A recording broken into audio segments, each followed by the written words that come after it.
Welcome back, guys, to another video. In this one, we are going to talk about using higher time frame bias with the Enigma boss logic. Okay, and we are going to use the 5-minute time frame to enter our trade, and this one is going to be a different way of approaching it with a more technical approach. Same entry will be executed either during the London Killzone, which is here, or the US Killzone, which is here, or the New York PM Killzone, which is here. Okay, so we are using, instead of the daily time frame, in this time we are going to use Nasdaq on the 4-hour time frame. We are looking at the previous. We can start with this example right here. It happened, I think, yesterday, Thursday, 27th of February. So here was a great example.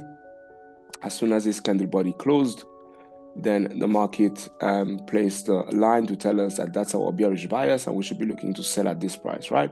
So we can see already that if we place a line here to have this line replicate on the 5-minute chart, we can see that this is the end of that candle. So that 4-hour candle right here, right? So that 4-hour candle right here, this is the end of it on the 5-minute time frame. This is what it looks like, right?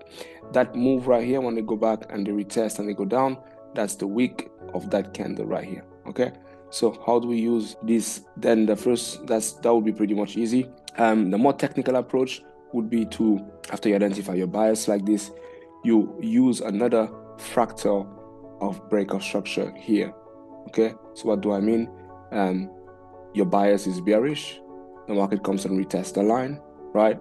And you see, you can observe you have bearish candle followed by bullish candle, right? Then here you have also bearish candle followed by bullish candle. When this candle body closes below the low of this candle, that's your fractal breakout structure on the 5-minute time frame. So you're going to use that as your entry right here. And then when the market breaks, you can either enter on the breakout, put your stop loss above, or you can wait for the market to pull back and then take the trade to the downside for a 2-1. Okay, so this would be another way that you can do it. We're gonna review also the previous trades, the previous lines. So we're gonna adjust these lines here so we can see it on the 1-minute time frame. We're also going to adjust this line because we can see the market tap the wick right here and then the market went down. So let's start with this one. So this area is located exactly here, right here. So that's the highest point, which is that wick that we see right now on the 4-hour time frame. Okay, so that's part of the kill zone. It starts here, the market comes here. So here you, same approach. The market is going to that area. You don't sell right away. You wait for another break of structure on the 5-minute time frame in the same direction. So you can do it manually by identifying your bearish candle followed by your bullish candle, right? And then when this candle body closes below the low of this candle, that will be your confirmation for your fractal break of structure. And then you can enter at the break, at the breakout, and put your stop loss above. So you will be able to enter here and then stop loss above, and then you go for your 2-1, and then you'll be done.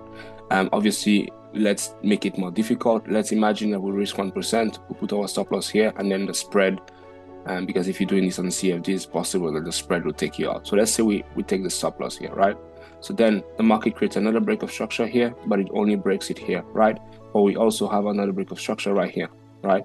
We have bearish candle followed by bullish candle. This candle body closes below the low of this candle.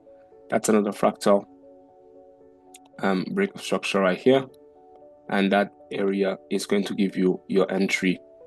So after you took, we took the loss here, we enter here another 1%. In this scenario, we can put our stop loss above this high or above this high, it doesn't really matter. And then here we can go for a 2-1. So this is just another variation. Instead of using the method I showed you guys previously in the previous video, that's just another way you can do it. So the bias is giving you, the red line is the bias for the higher time frame, right? The 4-hour time frame. And then once you have the bias, you wait for the market to retest and to create a fractal of that same break of structure, but in the same direction. Instead of looking for bullish break of structure, you're looking for bearish break of structure.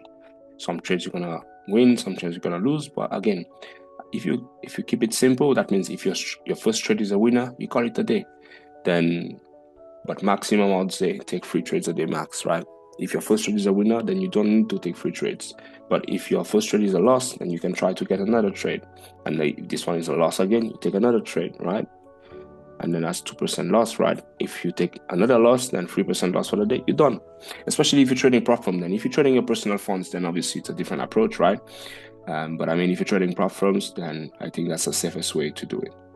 Okay, guys, so that's what I wanted to share with you. Thanks for watching. Thanks for your time. Speak to you guys later, inshallah.